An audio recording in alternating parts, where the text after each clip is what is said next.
The Minister of State for Higher Education, John Chrysestom Muyingo, says the sector is committed to lifting the standard of early childhood learning. The call came as he spoke during celebrations to mark 25 years of universal primary education in Uganda.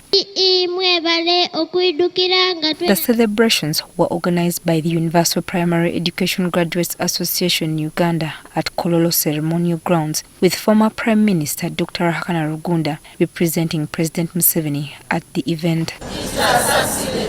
We can testify. Former Education Minister Geraldine Namirembe presided over the launch of the Universal Primary Education Program in 1997. The program was expected to increase access to education for the country's population, as many were dropping out of school early. Today, we are reaping tangible dividends from the UPE program in the form of high enrollment rates at all levels of educational ladder.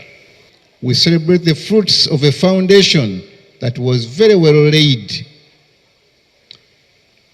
There is no doubt that UPE was and has been a relief program for many families who would probably not have been able to have their children access education. We have registered an increase in access to universal education, with the primary school enrollment in the government-aided schools, for example, increasing from 60,500 learners in 2010 to 74,805 learners in 2023.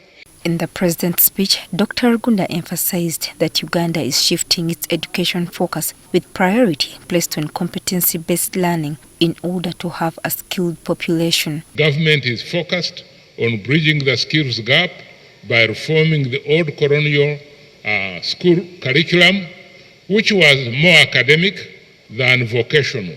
Of late, many analysts in the education sector have called for reforms in the Universal Primary Education Program to improve learning outcomes. Others even went as far as calling for its end, as it was not providing quality education. Shortage of teachers, poor infrastructure, school feeding is absent, and teenage pregnancies are just some of the challenges that need to be addressed.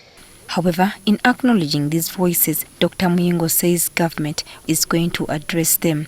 Is the high numbers of learning versus limited facilities, which has resulted in issues of quality that need to be addressed.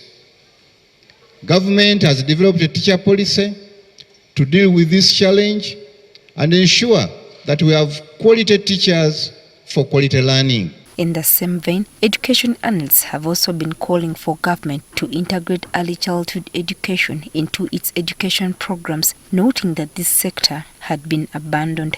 But now we have realized that it is necessary we also as government invest in early childhood education.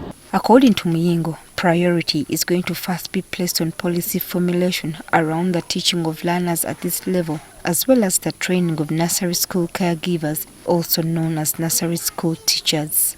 So we have provided the teachers and we continue to retool them. Next is going to be answering the appeals that have been made before you this morning. Joyce Nakato, NTV Weekend Edition. Our dear Chief